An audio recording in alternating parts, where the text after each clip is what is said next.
Bienvenue pour ce deuxième cours de Naissance de la Bible, déjà troisième saison et dernière saison. Aujourd'hui, nous allons parler d'un sujet qui intéresse souvent le public, le lien entre Bible et archéologie, que certains peuvent considérer parfois comme liaison dangereuse. Vous verrez un peu dans la suite pourquoi. Alors, on a jusqu'à nos jours un certain nombre d'ouvrages destinés au grand public qui souvent veulent, et nous en avons parlé la semaine dernière, qui veulent en effet défendre l'historicité des récits bibliques. Vous avez ici un livre traduit de l'allemand. La traduction est intéressante parce qu'en français, ce livre s'appelle la Bible arrachée des sables ou arrachée au sable, alors que le titre allemand, c'est « Und die Bibel hat doch recht », et ça veut dire « et la Bible a quand même raison ». C'est un ouvrage qui a eu un certain succès et qui veut prouver que l'archéologie peut nous aider à affirmer l'historicité des récits bibliques. Donc, est-ce que l'archéologie est au service de l'historicité des textes bibliques? Quel est ce lien entre Bible et archéologie?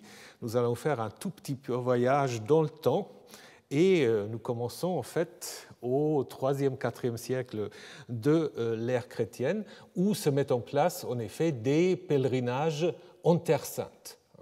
Vous connaissez sans doute tous cette légende que Hélène, Sainte Hélène, la mère de l'empereur Constantin, aurait donc trouvé les bois de la croix de Jésus, pas seulement la croix de Jésus, aussi les deux autres croix qui l'ont entouré, les croix des larrons qui ont été crucifiées avec lui.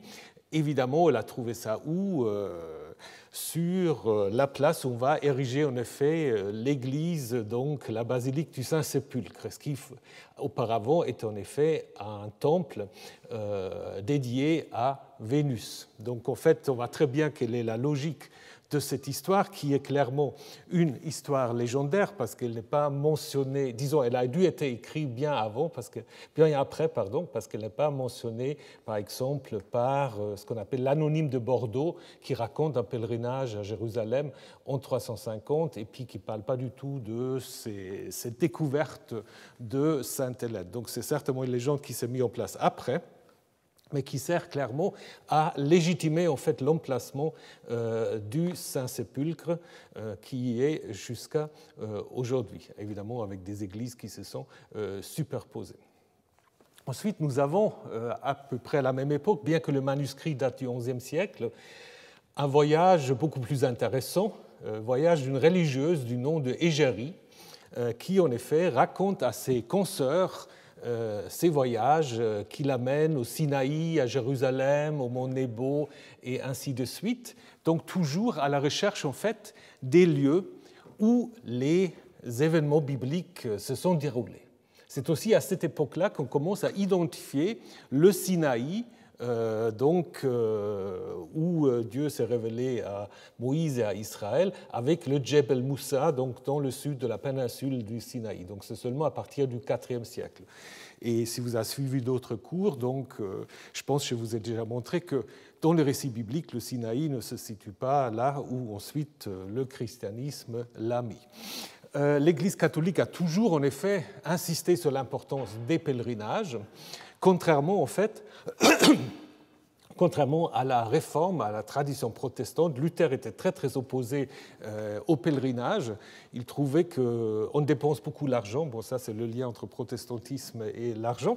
Mais il disait aussi qu'il y a plein de tentations de péché si les hommes vont aller tout seuls au pèlerinage. Il y a trop de dangers de la chair et donc il les a en fait plutôt déconseillés.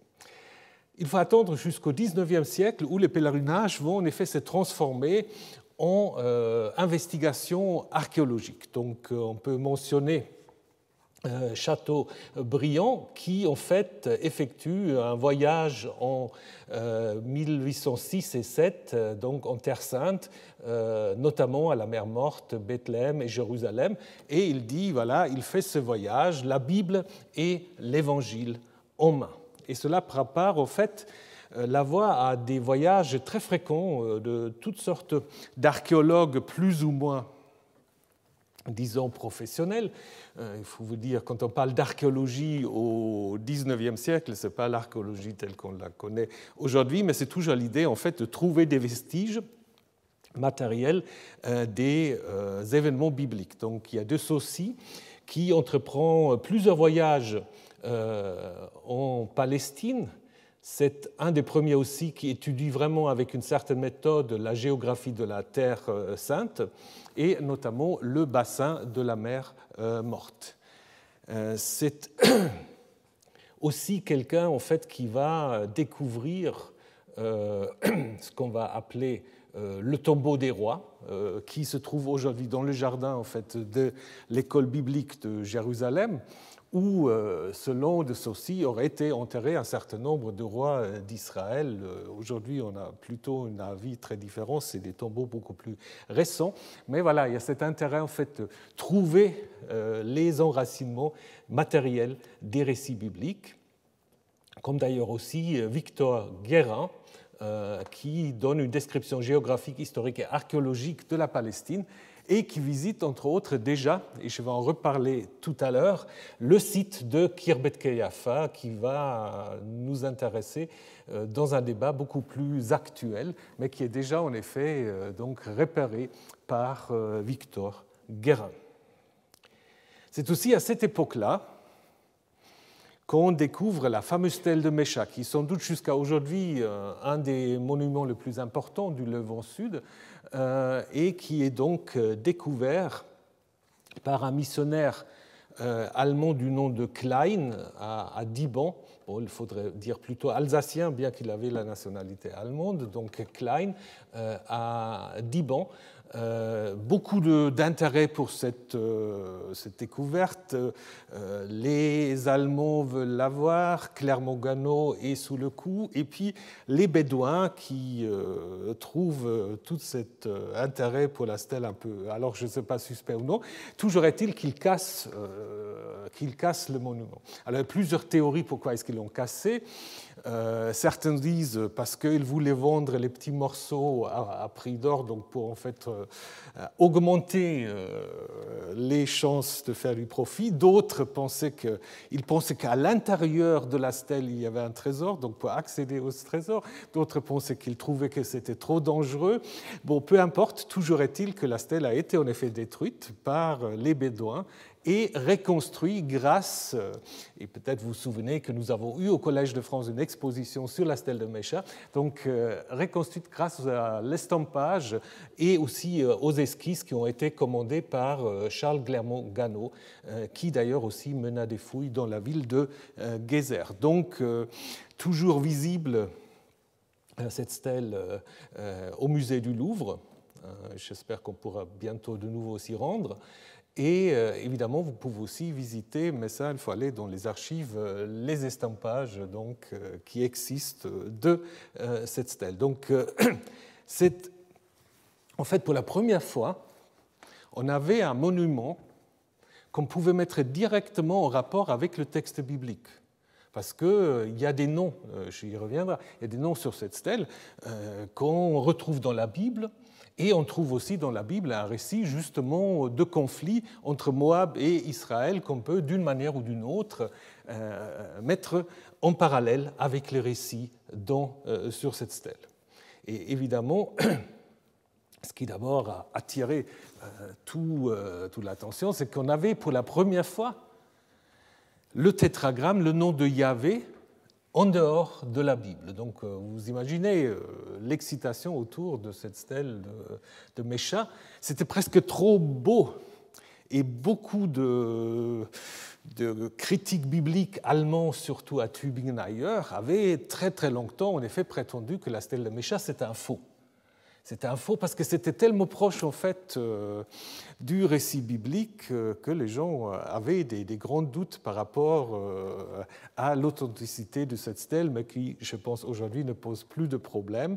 Mais voyez ce qui avait provoqué en fait cette découverte. Je ne vais pas vous lire tout le texte, mais simplement vous montrer un peu de quoi s'agit-il.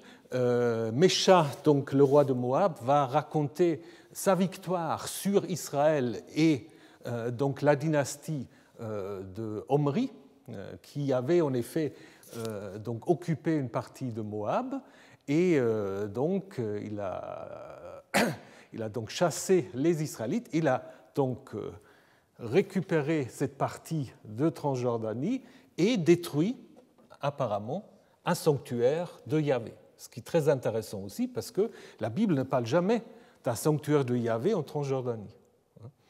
Mais en même temps, on ne voit pas très bien pourquoi le roi Mécha aurait inventé ça. Bon. Donc, j'emportais de là les vases de Yahvé. Donc, c'est les ustensiles en fait du temple de Yahvé. Bien. Donc, la stèle de Mécha, écrite dans la deuxième partie du IXe siècle avant l'ère chrétienne, présente en fait cette théologie que le dieu Kamosh, qui est le dieu tutélaire de Moab, donne la victoire à Mécha et que, en effet, le fait que les Israélites avaient occupé une partie du territoire moabite est précisé ou expliqué dans la stèle de Mécha comme étant le résultat de la colère de Kamosh. Et là, évidemment, sur le plan de la comparaison, c'est très, très intéressant parce que nous avons, en fait, dans la Bible, des choses tout à fait comparables. Je vous en parlerai tout de suite. Donc, on voit que Kamosh, en fait, joue pour Moab un rôle comparable que Yahvé pour Israël. En fait, Yahvé, c'est le dieu d'Israël, et Kamosh est le dieu tutélaire, en fait, de Moab. Donc le contexte historique est clair, c'est en fait, il y a un territoire habité par la tribu de Gad en Transjordanie qui en fait est sujet de disputes territoriales entre les Moabites et les Israélites. Donc les gens de Gad changent apparemment plusieurs fois d'appartenance, un peu comme l'Alsace-Lorraine dans son histoire, et donc ici, évidemment, Omri se vante d'avoir récupéré ces territoires. Alors, donc, comme je vous ai dit, on a une théologie dans cette stèle qui est très très proche de ce qu'on appelle la théologie deutéronomiste. Nous avons vu la semaine dernière comment l'histoire deutéronomiste explique la destruction de Jérusalem par la colère de Yahvé. C'est à cause de la colère de Yahvé que cela arriva à Jérusalem au Juda. Et puis, on parle de la colère de Kamosh.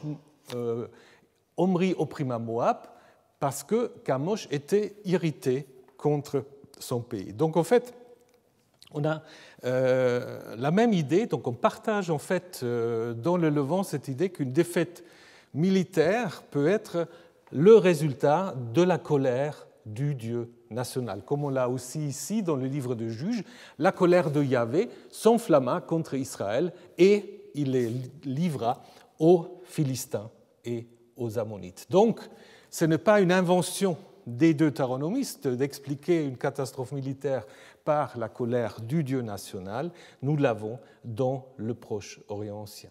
Et comme je vous disais, nous avons un récit biblique en 2 Rois 3 où il est également question de la colère dans un contexte où, à l'origine, il s'agit d'un conflit militaire entre Israël et Moab. Donc la question c'est est-ce que c'est le même conflit dont parle la stèle de Mécha ou est-ce que c'en est un autre? Ça ne nous préoccupe pas maintenant, mais ce qui est intéressant c'est que Mécha en fait se trouve assiégé par les Israélites et qu'est-ce qu'il fait? Il sacrifie son fils. Donc il y a toute une histoire aussi très intéressante du sacrifice humain. Et apparemment, ça marche, puisque, une fois le fils sacrifié, les Israélites décampent. Et on dit il y a eu un grand courroux, Ketzef Gadol, contre les Israélites qui partent. Alors, c'est la colère de qui? Grande question. Peut-être dans le texte originel, c'était la colère de Kamosh qui, en effet, s'est abattu contre les Israélites. Donc là, ce sera la colère pour aider, en fait, Mécha. les rédacteurs bibliques ont sans doute essayé d'obscurcir un peu cette histoire parce que c'est une histoire qui a un peu échappé à la censure, c'est-à-dire qu'une fois son fils sacrifié, Mécha a réussi en effet à faire décamper les Israélites. Donc probablement, il est question là à l'origine de la colère de Kamosh contre les Israélites. Voilà, la stèle de Mécha, vraiment, donc on est au XIXe siècle, dans les années 1870, et c'est en même temps que, surtout dans les facultés de théologie des pays nordiques germaniques, se met en place cette approche critique du texte biblique, c'est-à-dire l'idée qu'il faut comprendre le texte biblique comme n'importe quel autre texte de l'Antiquité, avec des analyses diachroniques, etc. Donc, on va parler de l'exégèse historico-critique, donc de l'analyse historico-critique du texte biblique, comme on le trouve, il n'est pas le seul, mais il est un peu la figure de proie, donc Wellhausen, dont on parle constamment. Ce qui est important, justement, c'est cette idée, en fait, de trouver dans le texte biblique les vestiges, en fait, d'une évolution successive. Donc, en fait, sans qu'on le dise, mais on va faire l'archéologie du texte tout d'un coup. On va faire l'archéologie du texte, on va en effet distinguer différents strates, on va chercher la strate la plus ancienne, le ur-texte, le texte originel, et donc on va se mettre en effet de considérer la Bible, mais aussi le Coran, parce qu'il ne faut pas oublier que Wellhausen a beaucoup aussi travaillé sur le Coran, comme étant le résultat en fait d'une longue évolution qui, si on analyse bien le texte, est encore visible. Par exemple, Wellhausen écrit un livre qui s'appelait Die Reste des arabischen Heidentums, donc les restes du paganisme arabe, donc qui aujourd'hui ne plaira pas à beaucoup de monde. Bon, on n'a jamais été traduit en français, donc ça va. Mais voilà. Mais il dit la même chose pour le judaïsme. Il dit aussi que la religion israélite, c'est en effet, qu'est-ce qu'il faut dire, détachée, émancipée du paganisme petit à petit. C'est-à-dire la Bible aussi garde encore les traces de ce qu'il appelle là, du coup, le paganisme israélite. Donc il a cette idée qu'il faut aussi considérer le texte presque un peu comme un archéologue. Et Wellhausen lui-même ne s'intéressait pas du tout à l'archéologie, mais c'est intéressant qu'on a fait une sorte d'approche assez comparable. Et lorsque Wellhausen commence à travailler, va se mettre en place en Iran, Irak, les premiers grands fouilles des Britanniques, ensuite des Français, des Allemands, et va naître l'assyriologie. Donc là, je vous renvoie au cours du professeur Charpin de cette année, qui parle aussi de manière beaucoup plus explicitement et beaucoup plus détaillée de ce qu'on appelle le conflit ou la dispute Babylone ou la Bible. Qu'est-ce que ça signifie? En fait, le point de départ, c'est la découverte des fragments donc akkadiens, notamment des fragments de l'épopée de Gilgamesh qui contiennent le récit biblique du déluge. Disons, le récit biblique qui contient un récit du déluge et qui est étonnamment proche du récit biblique. Voilà, c'est comme ça qu'il faut dire. Et donc, ces découvertes sont publiées. Un assyriologue allemand, Friedrich Delitzsch, va faire une grande conférence en 1902, qui en fait est aussi suivi par l'empereur même, Guillaume II, et dont il va en effet, qu'est-ce qu'il va dire? Il va dire en fait que les textes bibliques sont influencés, voire des copies des textes babyloniens, qui sont bien plus anciens. Donc en fait, il met en question d'une certaine manière la révélation du texte biblique, parce qu'il montre que les récits bibliques sont en effet dépendants des textes babyloniens. Bon, d'abord, il est soutenu par l'empereur, qui trouve qu'il faut que le peuple s'instruise aussi en religion. Mais ça prend après vraiment des dimensions assez spectaculaires. Cette conférence est publiée, vendue plus que 60 000 fois. Donc aujourd'hui aussi, pour avoir 60 000 exemplaires d'un livre, c'est déjà un livre de best-seller. Donc il y a des protestations, évidemment, des milieux juifs et chrétiens plus conservateurs qui pensent en effet que voilà, on met là en question l'inspiration du texte biblique. Ça devient vraiment une sorte de... Qu'est-ce qu'il faut dire? Une sorte de phénomène de société. Donc, toute la société va parler de Babel ou la Bible. Il y a une deuxième conférence où, en effet, Delitzsch se radicalise d'une certaine manière, puisqu'il ne va pas seulement dire l'Ancien Testament s'inspire des textes babyloniens, il va dire aussi simplement qu'il s'agit des copies et qui, donc, l'Ancien Testament, en tant que Bible, n'a aucun intérêt pour la religion ou pour la foi chrétienne.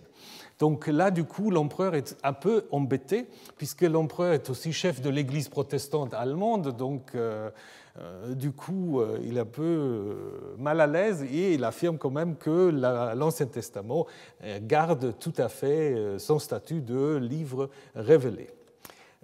Donc ça devient de plus en plus polémique. Là, vous avez, bon, mais ça, il faut un peu comprendre l'âme allemande. Donc vous voyez, c'est en fait un cartoon, une caricature d'un journal un peu le canard enchaîné de l'époque, Simplicissimus, où on voit le roi babylonien à qui un serviteur amène une saucisse, évidemment plat de référence allemande, et le roi lui dit, en fait, disparaît esclave, puisque nous ne pouvons plus manger de saucisses à Babylone si le berlinois ne donne pas leur moutarde avec. Donc, puisqu'en Allemagne, il y a cette idée de donner son moutarde, c'est-à-dire donner en fait son opinion. Donc, ça montre en fait que chaque berlinois avait une idée sur le lien entre Babel et la Bible. Donc, ça se termine plutôt mal, puisque Delitzsch se radicalise et écrit beaucoup plus tard encore ce livre, la grande, comment dire, le grand mensonge ou la grande...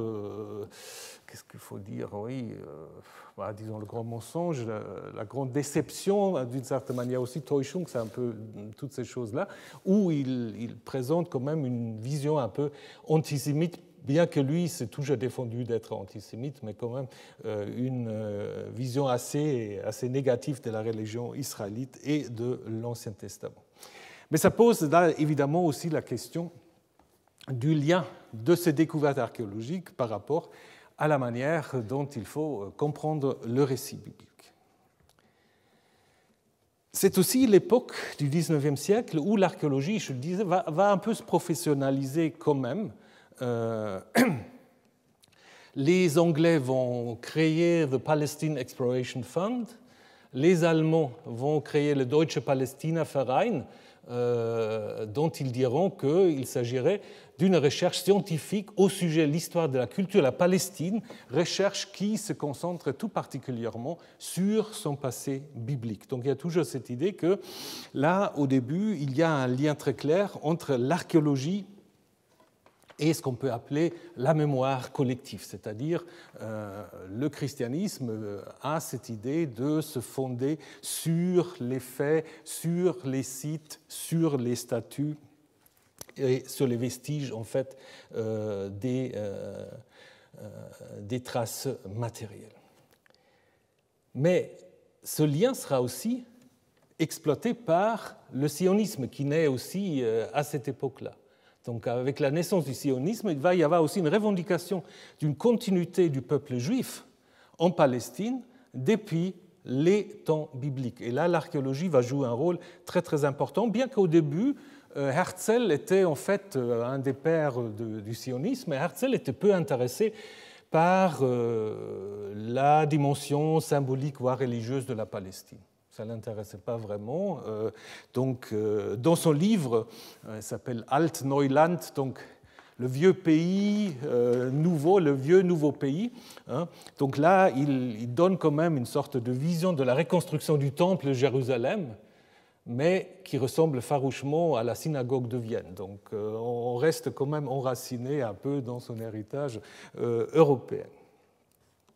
À cette époque, donc, va aussi se mettre en place la Jewish Palestine Exploration Society, qui devient après Israel Exploration Society, donc, où là, le projet sioniste vraiment s'empare de l'archéologie et qui prépare une sorte déjà de service des antiquités qu'on va mettre en place plus tard et qui prépare aussi un musée à Jérusalem avec des fouilles de Tibériade et la synagogue de Beth Alpha que vous connaissez peut-être, synagogue en fait du 5e, 6e siècle, qui contient des mosaïques, des zodiaques, et contrairement à l'interdit des images, contient aussi évidemment des scènes, contient des scènes bibliques, comme ici la scène du sacrifice d'Isaac. On a une inscription en bas qui donne les noms même des artistes. Bon, je pense que ce n'étaient pas des artistes de première catégorie. Si vous voyez le résultat, je pense que c'était plutôt des artistes locaux. Vous avez là, même en inscription hébreu, vous avez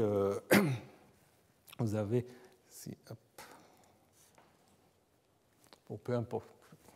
Vous avez Isaac, Abraham, ne tends pas ta main, et donc là, à la place, il faut prendre le bélier, donc il y a une sorte de description en fait du scène du sacrifice en fait de Abraham. Et voici un bélier. Donc, ce lien entre archéologie et identité sioniste juive va se renforcer aussi par la création de l'université de Jérusalem, où l'archéologie et l'histoire biblique auront une place très très importante, avec l'idée justement de retrouver les traces visibles de l'ancien Israël. Et ce qui est très intéressant, contrairement à une approche critique qu'on trouve dans les universités germaniques, anglo-saxonnes, la Bible à Jérusalem, et à Tel Aviv, ce sera très différent, mais à Jérusalem, la Bible devient une sorte de document historique qui permet une sorte de légitimation du projet sioniste. Il y a une sorte d'idée qu'on peut élaborer une sorte de mémoire collective qui suggère une continuité depuis Abraham jusqu'au XXe siècle. Donc, contrairement à ce qu'on a vu la semaine dernière, on va réaffirmer en fait que les récits bibliques des patriarches, de l'Exode, de la conquête du pays sont des récits historiques qui deviennent les mythes fondateurs du jeune État d'Israël fondé en 1948. Donc là, il y a beaucoup de travaux là-dessus. Donc il y a vraiment une sorte de mise au service de l'archéologie pour le projet sioniste, comme disait Golda Meir, une terre sans peuple pour un peuple sans terre. Donc on s'empare aussi d'une certaine manière de l'idéologie du don du pays, de l'envahissement du pays, et l'archéologie devient en effet la source d'une construction identitaire qui insiste sur la continuité depuis la conquête ou depuis les patriarches. Et comme le dit le sociologue Amos Elon, jusqu'à aujourd'hui, c'est vrai, vous avez une sorte de passion israélienne pour l'archéologie. Quand on faisait des fouilles, vous avez des gens qui viennent juste pour voir des fouilles, on ne voit pas grand-chose à voir, mais c'est une sorte presque de sport national, comme il dit. Je pense que c'est le pays ou le peuple le plus passionné par l'archéologie. Et il y a un lien aussi très intéressant entre l'armée et l'archéologie. Les premiers grands archéologues comme Benjamin Mazar sont en fait des militaires, Yigal Yadin également, qui fouille à Qumran, Masada, Gezer, Megiddo, et pour ne pas oublier Moshe Dayan, mais qui a un dossier un peu compliqué, donc Moshe Dayan, qui se voit également comme archéologue, qui entreprend des fouilles clandestines d'ailleurs à Hébron sous le tombeau des patriarches. Et il y avait un petit scandale à Israël parce qu'il avait donc acquis une sorte de collection personnelle qui, après sa mort, a été vendu par sa femme à l'État d'Israël pour $1 million. Et aujourd'hui, elle est dans les caves du Israel Museum parce que la moitié ou 3/4 de cette collection sont des faux, et d'autres ont été en fait acquis illégalement. Bon, ça c'est une histoire un peu spéciale. Mais ce qui est intéressant, c'est ce lien en fait entre l'armée et l'archéologie. Et l'archéologie devient en effet une sorte de religion laïque d'une certaine manière, parce que vous connaissez peut-être, si vous êtes allé en Israël, vous connaissez ces parcs nationaux. Bon, aujourd'hui, on réécrit, ça c'est très intéressant, on réécrit les panneaux explicatifs, mais dans les années 70-80 du siècle dernier, on vous disait voici le lieu où Abraham a séjourné lorsqu'il a eu la visite des 3 hommes, voici le puits de Jacob, voici l'endroit où Josué a franchi le Jourdain, et ainsi de suite. Il faut aussi mentionner les fouilles de Masada par Yadin, qui aussi est construit un peu comme une sorte de mythe national qui devient le symbole même de la résistance juive, avec ce serment que les jeunes soldats du Tzahal faisaient jusque dans les années 70. Masada ne tombera pas une autre fois, une deuxième fois. Et donc, en fait, l'archéologie là, met en place de nouveau un élément d'identité juive qui, après, se transforme un peu en attraction touristique, comme c'est le cas aujourd'hui. Ce qui est intéressant aussi, c'est le lien entre l'archéologie et les milieux juifs très, très orthodoxes. Au début, ça ne les intéressait pas du tout.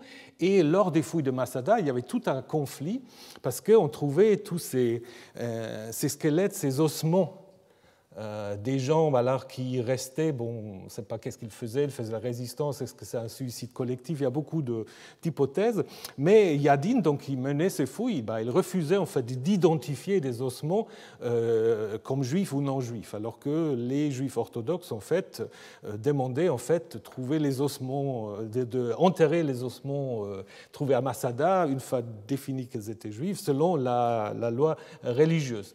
Et donc à partir de ce moment, et ça continue jusqu'à aujourd'hui, vous avez en fait une opposition de nombreux juifs orthodoxes contre des projets archéologiques, ou alors les archéologues sont très embêtants quand ils trouvent des squelettes ou des ossements humains. Donc il ne faut pas trop les bruter parce que autrement vous avez tout un problème pour les enterrer selon la loi rituelle. Après la guerre de 6 jours, les rouleaux de la mer Morte qui étaient en Jordanie sont récupérés, deviennent en fait israélites d'une certaine manière, sont d'abord stockés au Rockefeller Museum. Et ce qui est très intéressant, du coup, le jeune État d'Israël va aussi entreprendre des activités archéologiques dans des territoires occupés, notamment dans le Sinaï, pas exclusivement, aussi en Samarie. Et donc, c'est ainsi qu'on va trouver les fameuses inscriptions de Kuntilet Ajrut, dont j'ai déjà eu aussi l'occasion de vous parler, donc dans la péninsule de Sinaï, sur la route qui va de Gaza à Eilat, sorte de caravansérail probablement, où on trouve justement des inscriptions qui parlent d'un Yahvé de Samarie et d'un Yahvé de Théman. Donc, qui en effet mentionne un Yahvé du nord et un Yahvé du sud, Théman se trouvant sans doute quelque part donc, en Jordanie. Pardon, dans le pays de Édom, oui, dans la Jordanie actuelle. Et on y trouve aussi ces fameuses inscriptions que je ne vais pas commenter maintenant, où on a des bénédictions de Yahvé de Théman et de son Asherah. Donc du coup, c'est des fouilles qui ont été menées peut-être toujours dans une certaine perspective nationaliste, mais qui, coup à coup, présentent un Yahvé assez différent de ce que dit la Bible. Et c'est également le cas des fouilles donc, menées sur le mont Garizim, puisque, contrairement à ce que nous dit Flavius Joseph et d'autres sources, on se rend compte qu'il y avait déjà un temple au Garizim au 5e siècle, donc au même moment où il existait le 2e temple de Jérusalem. Donc on est assez sûr, grâce à l'archéologie, que sur le mont Garizim, les Samariens ou les Samaritains, peu importe comment on veut les appeler, avaient un temple où ils vénéraient Yahvé, comme à Jérusalem également. Donc en fait, on sait que maintenant, au 5e siècle, à l'époque perse, il y avait une double, qu'est-ce qu'il faut dire, double lieu saint pour Yahvé dans le Levant, à Samarie et à Jérusalem, pour ne pas parler encore du temple de Éléphantine. Mais ça, c'est une autre histoire. Donc, en fait, tout un changement, plusieurs lieux de culte. Donc, d'abord un temple de Yahvé, détruit par les Asmoniens, dédié ensuite à Zeus, et finalement, à l'époque byzantine, construction d'une église. Donc là, du coup, on a des informations qui sont en contradiction, ou disons qui ne s'accordent pas facilement avec la reconstruction de l'histoire sur la seule foi biblique. Et donc ça met en place en fait le début d'un débat sur le rôle de l'archéologie. C'est suite un peu à tout cela. Donc le concept du Grand Israël va être questionné. La question va être posée, est-ce que la Bible, vraiment, il faut la prendre comme un livre historique? Ça commence déjà avec le sociologue Nachman Ben Yehuda, qui écrit un livre sur The Masada Myth, Collective Memory and Myth-Making in Israel, donc qui en effet se focalise surtout sur Masada dont je vous ai parlé, mais qui ensuite pose déjà la question de l'archéologie au service d'une construction mythique des origines du peuple. Et d'une certaine manière, c'est suivi beaucoup plus largement par rapport à l'archéologie par Israël Finkelstein et Nielsen Baumann, ce livre que vous connaissez, qui en français s'appelle en fait La Bible dévoilée, où les deux auteurs mettent en cause en fait la vision traditionnelle de l'archéologie au service de la vérité biblique, ce qui, en effet, ce qui va provoquer un grand débat public qui s'exprime dans les journaux, à la télévision et ainsi de suite, qui tourne d'abord, et encore jusqu'à aujourd'hui, autour des origines de la royauté, donc les trois rois Saül, David, Salomon, qu'en est-il au niveau de leur historicité? Pas beaucoup de choses. Il y a évidemment pour David la fameuse stèle de Tel Dan, où on trouve peut-être l'inscription Beth David, si la lecture est juste, ce qui nous montre qu'au 8e siècle, on pouvait en effet considérer le royaume de Juda comme étant la maison de David. Ce débat, en fait, autour de David continue par les fouilles faites par Elat Mazar dans ce qu'on appelle la cité de David, qui en effet est transformée, je vous le montrerai tout de suite maintenant, dans une sorte de parc d'attractions où Elat Mazar pense, donc, qui est la nièce de Benjamin Mazar, pense avoir trouvé en fait les vestiges donc, du palais de David, alors que, selon Finkelstein et d'autres archéologues, on aura plutôt des strates entre le 8e et 2e siècle où Madame Mazar pense avoir trouvé le palais de David. Ce qui d'ailleurs vous montre aussi que l'archéologie n'est pas non plus une science exacte, mais il y a toujours quand même aussi, pas seulement cela, il y a toujours aussi quand même des projets un peu politiques, idéologiques. C'est notamment le cas, je ne vais pas insister sur cette question, mais c'est notamment le cas parce que cette cité de David, qui en fait attire des milliers de visités chaque jour et qui en fait se trouve juste en face du village palestinien de Siloué, de Silvan, qu'on veut de plus en plus intégrer dans ce grand projet. Et on fait déjà, Madame Mazar a déjà fait des fouilles plus ou moins autorisées dans le village palestinien, donc ce qui montre aussi évidemment d'affirmer face à ce village palestinien la présence en fait de David, de la monarchie israélite et ainsi de suite. D'une certaine manière, ce débat poursuit un tout petit peu dans les fouilles qui sont très intéressantes de Khirbet Qayafa. Khirbet Qayafa,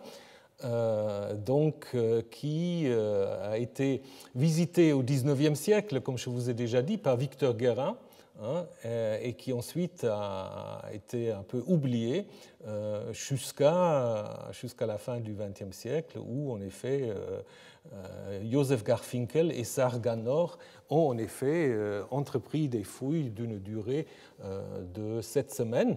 On a trouvé des choses très très intéressantes, notamment aussi, je reviendrai là-dessus, un ostracan avec une inscription qui n'est pas encore déchiffrée, mais qui a joué un rôle très très important dans l'interprétation de ce site. Alors donc le site de Khirbet Qayafa se trouve dans les collines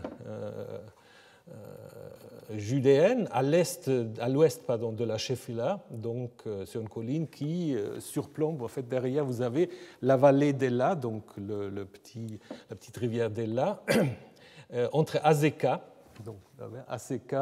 et Soko.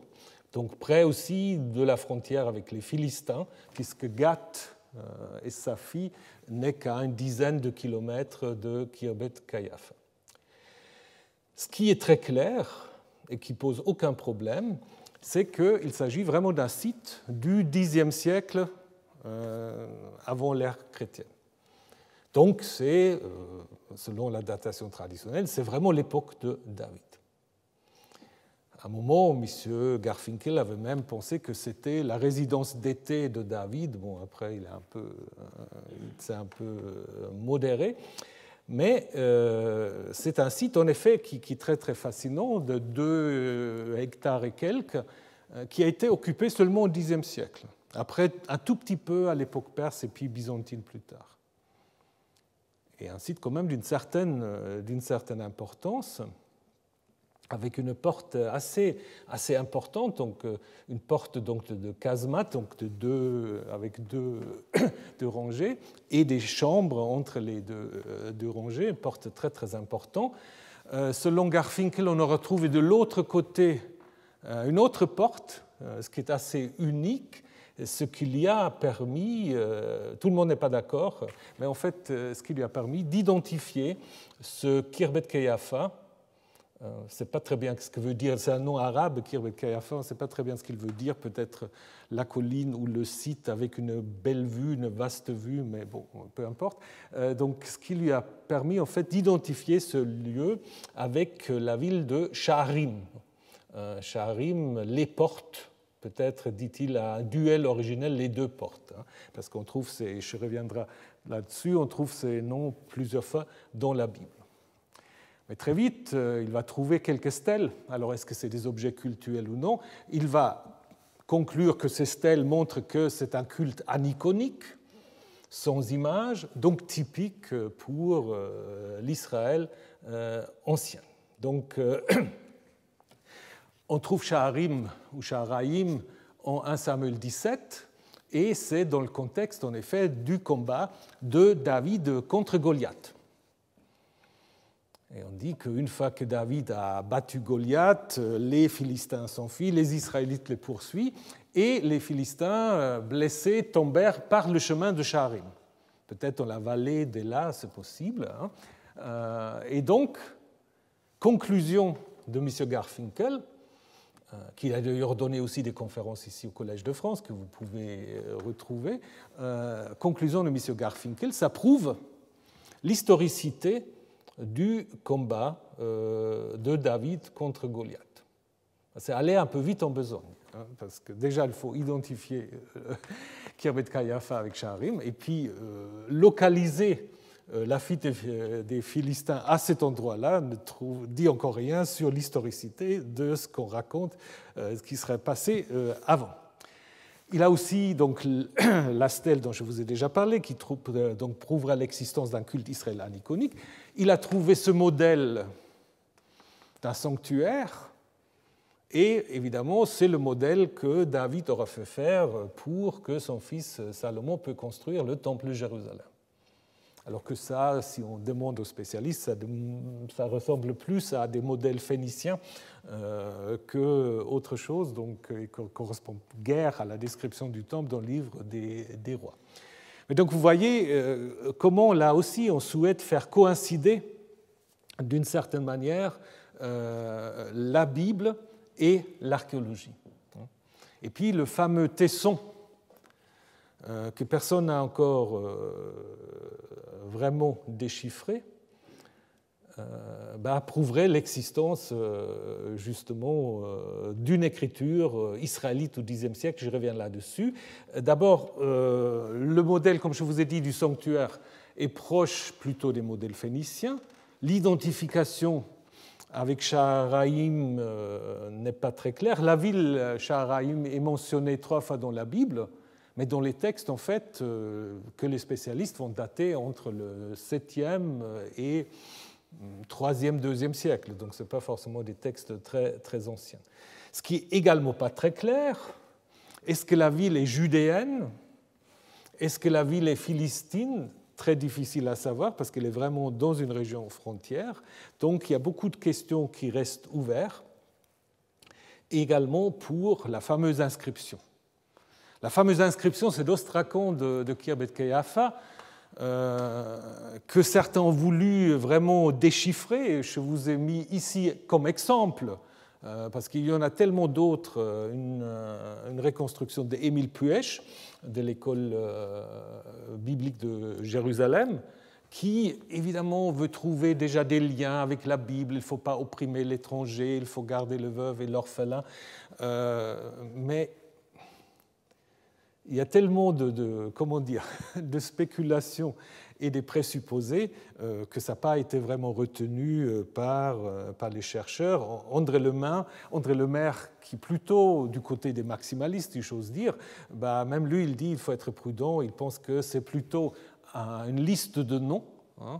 Et la question aussi qui se pose, est-ce que c'est une inscription israélite ou cananéenne? Qu'est-ce qui nous dit que la langue et l'alphabet, disons l'alphabet, les signes qui sont utilisés, certains sont identifiables, d'autres il faut vraiment deviner. Donc on ne peut pas, à mon avis, baser l'affirmation d'une possibilité d'écriture en Israël ancien au Xe siècle sur ce ostracon. Donc il faut être très, très prudent. Mais ça vous montre jusqu'à aujourd'hui comment l'archéologie, en fait, est parfois utilisée pour prouver une certaine historicité du récit biblique. Alors, je voulais vous montrer une autre manière de faire l'archéologie, c'est nos fouilles qu'on fait à Kiryat Yearim avec une autre méthode.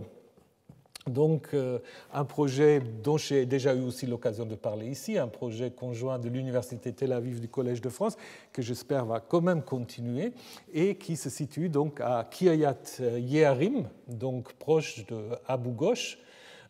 L'identification est assez clairement assurée par déjà le texte biblique, par Eusèbe de Césarie, qui en fait situe ce lieu justement sur la ville qui va de Diospolis de Lod vers Jérusalem, mais aussi dans la préservation du nom, ce qui n'est pas du tout le cas Khirbet Qeiyafa, vous ne voyez pas très bien le lien avec Sha'arim. Par contre, Der el-Hazar, qui est le nom arabe, le monastère d'Éléazar, en fait, préserve le nom d'Éléazar dont il est question dans le récit biblique, comme je vais vous le montrer, et le nom arabe de Abu Ghosh, donc le village actuel, qui maintenant s'appelle Abu Ghosh, mais qui avant s'appelait Kiryat el-Inab. Donc Kiryat, vous avez encore le Kiryat qui se trouve donc à Kiryat Yearim. Donc, si vous regardez ce site, vous voyez très bien.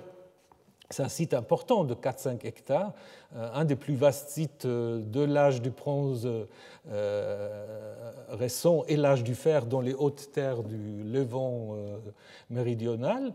Vous voyez aussi que la topographie déjà montre qu'il y a une sorte de plateforme qui est vraiment très, très travaillée et qui est difficilement le fruit d'un développement naturel. Donc il y a probablement une intervention humaine. Donc il semble que cette plateforme est d'une certaine manière surélevée et on peut aussi faire attention justement aux massifs terrasses qui entourent en fait le sommet de la colline. Donc le lien avec la Bible est assez clair parce que selon 1 Samuel 7, l'arche qui avait été capturée par les Philistins et ensuite a dû être rendue, l'arche arrive donc à Kiriath-Yearim et apparemment on consacre quelqu'un comme prêtre, Éléazar, Der Éléazar, Éléazar comme gardien de l'arche. Mais donc quand on dit on choisit un prêtre il a besoin d'un sanctuaire. Donc, du coup, voilà, se pose la question, qu'est-ce qu'il y a derrière cette notice? Et l'exégèse biblique avait, depuis déjà des années 30 du siècle dernier, imaginé qu'il y avait un récit indépendant de l'arche donc capturée par les Philistins, qui fait beaucoup de malheur chez les Philistins, qui arrive à Kiriath-Yearim, avant que David va la chercher pour l'amener à Jérusalem. Donc Rost pensait que c'est lui qui a l'origine de cette théorie, que c'est en effet un témoin oculaire qui aurait écrit ce récit. Mais du coup se pose la question, si 2 Samuel 6, qui raconte le transfert de l'arche à Jérusalem, est-ce que c'est vraiment la conclusion originelle de cette histoire? Parce qu'elle est séparée, ce chapitre, de la première partie de l'histoire. Ou est-ce que, en fait, l'arrivée de l'arche à Kiriath-Yearim, c'était peut-être la fin originelle?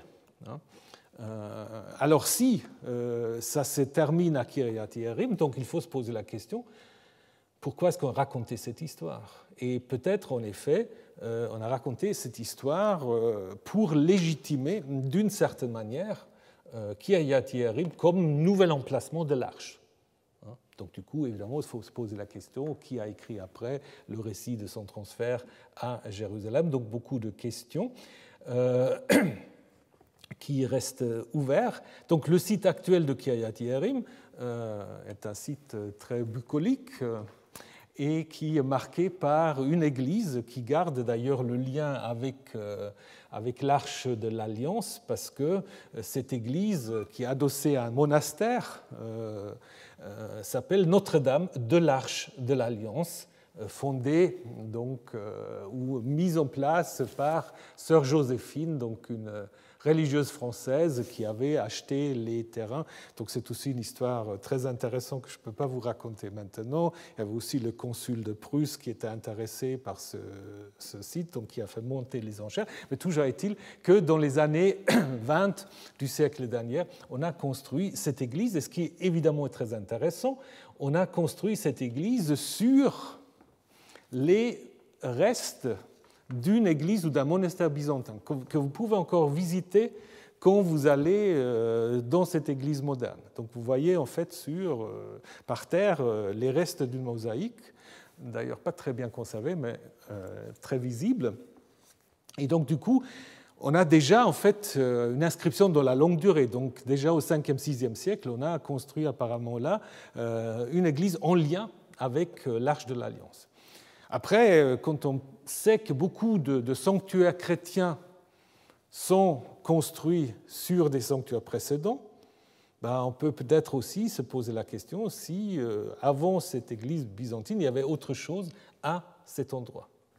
Évidemment, on ne peut pas fouiller à l'intérieur de l'église, on ne peut pas fouiller à l'intérieur du monastère, donc il faut en effet fouiller donc, dans les alentours, que ce que nous avons fait, donc des alentours en fait qui sont liés à ces terrasses, et un chantier un peu plus éloigné pour voir ce qui est de l'autre côté de cette terrasse.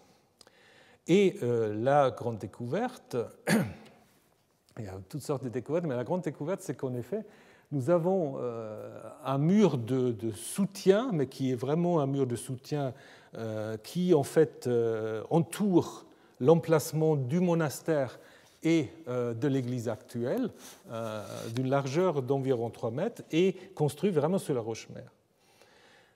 Il n'y a pas beaucoup de possibilités de dater ce mur parce qu'elle a été reconstruite, réutilisée. Donc les céramiques qu'on a trouvées, ça va du fer, donc du début du premier millénaire, jusqu'à l'époque hellénistique, voire romaine. Donc c'est vraiment très très difficile.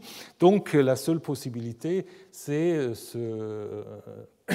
cette procédure de luminescence stimulée optiquement, donc luminescence optical stimulation ou optical stimulation of luminescence, où on peut en effet mesurer combien de temps les pierres ont été exposées à la lumière du soleil. Ce qui donne évidemment pas des dates précises, mais les différents échantillons qui ont été pris permettent quand même de dire que la construction du mur a dû se faire grosso modo entre 900 et 700.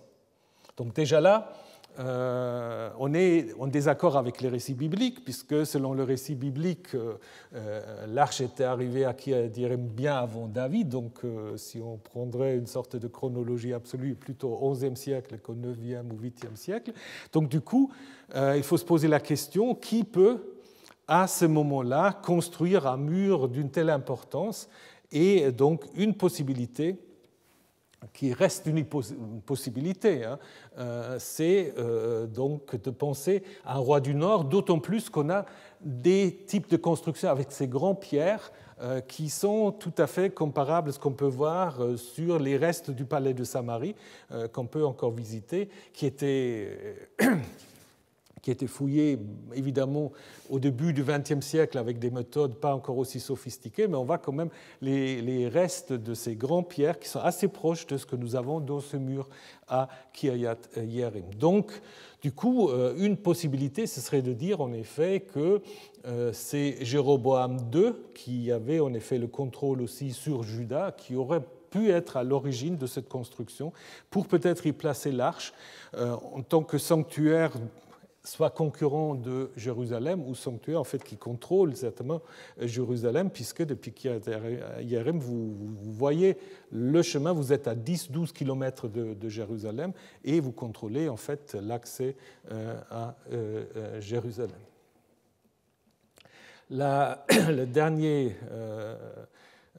chantier, c'est le chantier C, qui est très très intéressant aussi, puisque là, nous avons une sorte d'installation cultuelle, une sorte d'autel ou bassin avec un conduit qui permet d'évacuer des liquides. Et ça, c'est quelque chose d'assez exceptionnel. Donc, ça pourrait être en effet une installation cultuelle, mais plus récent en fait que le sommet. Hein, et ça pourrait en effet dater du 7e siècle avant l'ère chrétienne. Ce qui est assez intéressant, puisque en Jérémie 26, dans le contexte du prophète Jérémie qui prononce un oracle contre le temple de Jérusalem, qui annonce en fait sa destruction, hein, il y a cette notice qu'il avait un collègue qui disait la même chose. Et ce collègue, voilà, justement, on dit, il s'appelle Uriyahu et il vient de Kiriath-Jearim. Donc, et puis là, ça montrera peut-être que la ville de Kiriath-Jearim, au 7e siècle, était en écho, ou va même au 6e, était encore occupée. Et donc, on peut peut-être mettre cette installation en rapport avec la petite note du livre de Jérémie. Voilà. Donc, pour conclure, on peut dire que la relation entre archéologie et sciences bibliques a toujours été compliquée. Ça, c'est vrai.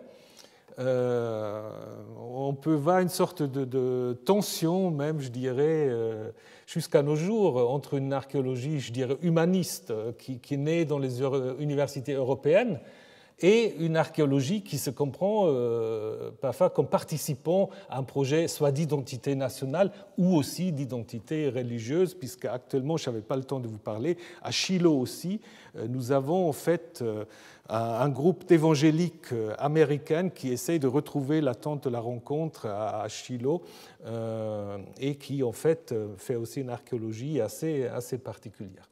Donc, ce qui est nécessaire, notamment dans le contexte actuel, c'est de combiner les études scientifiques de la Bible et les recherches archéologiques. Donc, je pense qu'il faut les combiner, mais il faut éviter ce qu'on a pu observer pendant longtemps, à savoir ce divorce entre l'archéologie biblique qui voulait prouver que la Bible a raison, et les recherches historico-critiques qui, en fait, s'intéressaient peu à ce que faisaient les archéologues. Donc ça veut dire que les archéologues, en fait, ils n'avaient aucune envie de comprendre la complexité du texte biblique, et les chercheurs en sciences bibliques avaient une grande méfiance par rapport à l'archéologie, voire qu'il y avait une sorte d'ignorance mutuelle. Par contre, il me semble que les deux approches peuvent, voire doivent être complémentaires.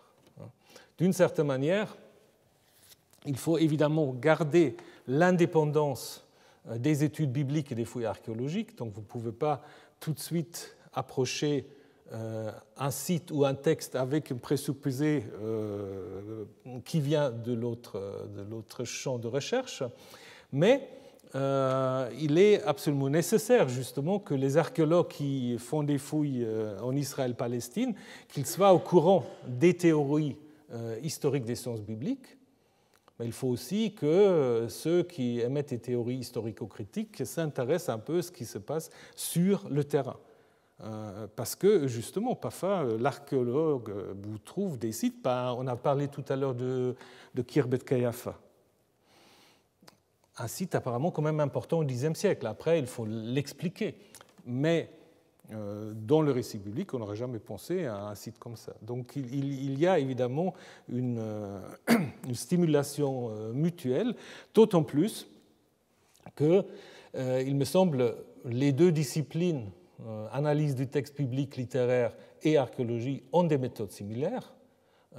Ils ont des méthodes diachroniques qui doivent, dans les deux cas, être placées dans une reconstruction historique qui, évidemment, reste toujours théorique et à refaire, mais je pense qu'on poursuit, en tant qu'archéologue et bibliste, un but similaire. Voilà, je vous remercie et puis je vous retrouve la semaine prochaine.